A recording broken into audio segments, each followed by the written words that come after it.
বিসমিল্লাহির রহমানির রহিম। আসসালামু আলাইকুম প্রিয় ভিউয়ার্স, আশা করি সবাই ভালো আছেন। আলহামদুলিল্লাহ আমিও ভালো আছি। মুক্তার শখের রান্না থেকে সবাইকে স্বাগতম। আজকে আমি খুব মজার বেগুন ভাজি রান্না করব। এই রেসিপিটি আপনাদের সঙ্গে শেয়ার করব। আশা করি রেসিপিটি ভালো লাগবে। চলুন মূল রেসিপিতে যাওয়া যাক। তো আমি বেগুন নিয়েছি। বেগুনগুলো বেশি মোটাও না আবার বেশি চিকনও না, লম্বা লম্বা সাইজের বেগুন নিয়েছি। বেগুনগুলো বেশি মোটা নেওয়া যাবে না, চিকন হলে ভালো হবে। তো এখন কেটে দেখাচ্ছি আমি কিভাবে কাটবো। পিছনের অংশটা ফেলে দিলাম, দিয়ে একটা পাট কেটে নিলাম, তারপরে আর একটা পাট কাটলাম। একটা বেগুন 3 ভাগ করলাম, করে ভালোভাবে দেখতে হবে যাতে পোকা না থাকে। ভিতরে কিন্তু পোকা থাকে বেগুনের, থাকলে ওটা ফেলে দিতে হবে। তো এখন আবার এক পার্ট, আবার এক পার্ট, 2 পার্ট, এইভাবে করে আর এখানে এসে থেমে যেতে হবে।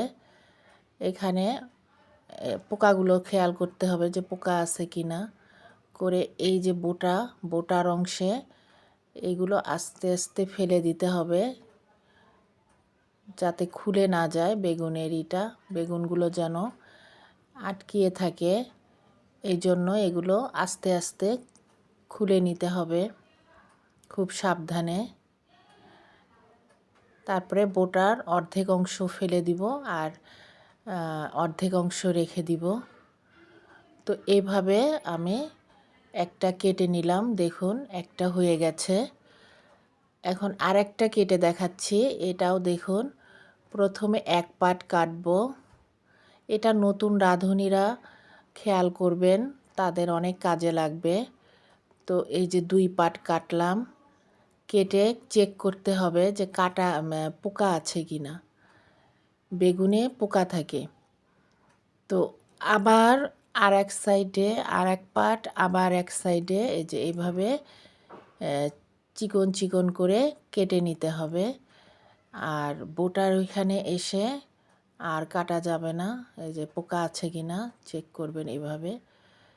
তো এখানে অর্ধেকটা ফেলে দিব আর এইভাবে আস্তে ছিঁড়ে ছিঁড়ে নিব যাতে খুলে না যায় বেগুনটা বোটার সঙ্গে আটকে থাকে। তো এইভাবে আমি সবগুলো বেগুন কেটে নিব। তো সবগুলো বেগুন কাটা হয়ে গেছে। এখন বেগুনগুলো আমি ধুয়ে নিচ্ছি। তো ভালোভাবে ধুয়ে নিব।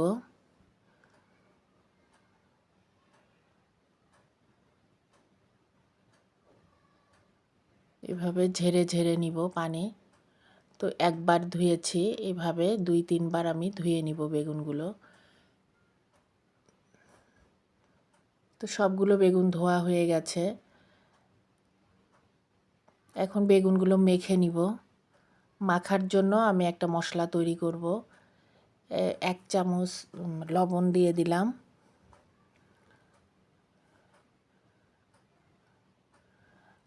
হাফ চামচ আদা বাটা, হাফ চামচ রসুন বাটা দিয়ে দিলাম। আদা রসুন বাটা দিলে এটা মেখে রাখলে অনেক ভালো লাগে খাওয়ার সময়। আপনারা ভালো না লাগলে না দিলেও চলবে। তো 1 চামচ মরিচ গুঁড়া দিলাম, 1 চামচ হলুদ গুঁড়া দিলাম, আর হাফ চামচ ধনিয়া গুঁড়া, হাফ চামচ জিরা গুঁড়া দিয়ে দিলাম। দিয়ে এটা মশলাগুলো ভালো করে হাত দিয়ে আগে মেখে নেব।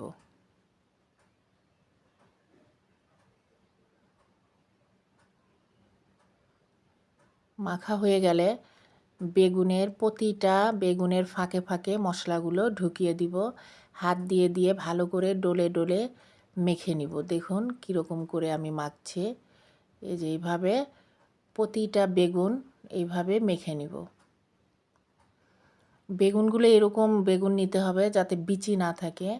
কচি বেগুন নিলে ভালো হয়। আর বিচি থাকলে সেটা একটু তিতা তিতা লাগবে। তো এইভাবে কচি বেগুন নিতে হবে, নতুন বেগুন। তো সবগুলো মাখা হয়ে গেছে আমার। এগুলো আমি 10 মিনিট রেখে দিয়েছি। তো এখন ভাজতে চলে যাব। প্যানে তেল দিয়ে দিলাম। তেলটা একটু গরম হলে বেগুন দিয়ে দিব।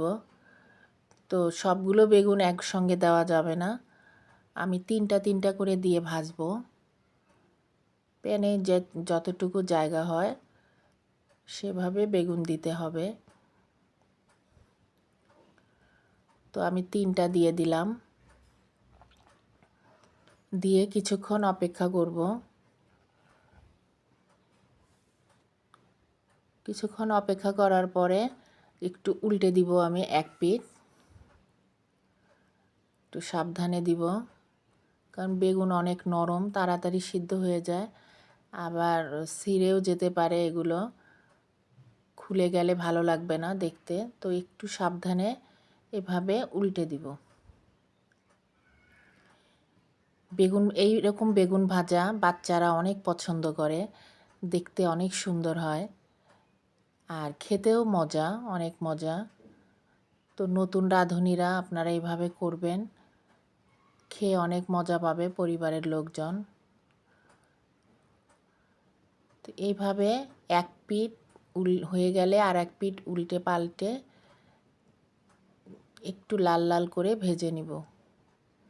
খুব বেশি কড়া ভাজা যাবে না, তাহলে আবার শক্ত হয়ে যায়।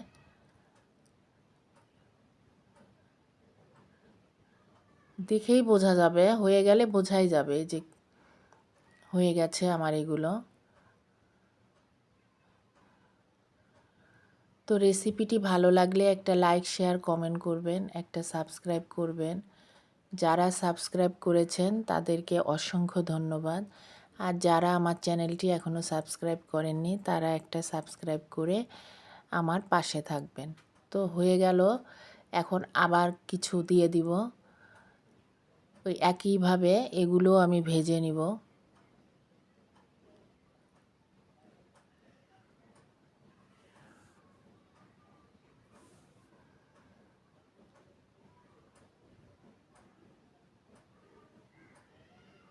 এটা অনেক সুন্দর লাগে দেখতে, আর মশলা ভেতরে সব মশলা ঢোকে, এটা খেতেও অনেক মজা হয়। তো ওগুলো হয়ে গেল, আমি তুলে নিয়েছি। এখন আমি কিছু পেঁয়াজ বেরেস্তা করে নিব। খুব বেশি লাল লাল করব না, একটু হালকা সিদ্ধ হলেই তুলে নিব। তো এই তেলের মধ্যেই পেঁয়াজ কুচি দিয়ে দিলাম। পেঁয়াজ কুচিগুলো একটু হালকা লাল লাল করে আমি ভেজে নিব।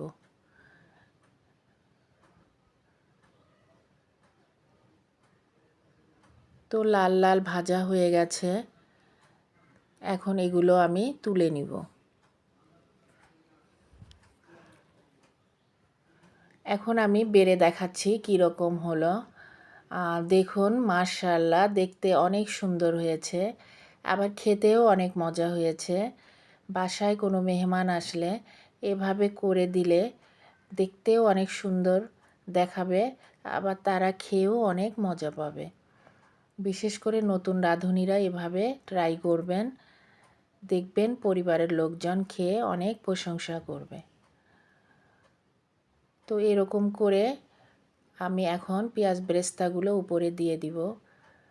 তো আশা করি রেসিপিটি ভালো লেগেছে। তো সবাই ভালো থাকুন, সুস্থ থাকুন। আগামীতে আবার কোনো রেসিপি নিয়ে আসবো ইনশাআল্লাহ। আল্লাহ হাফেজ। আসসালামু আলাইকুম।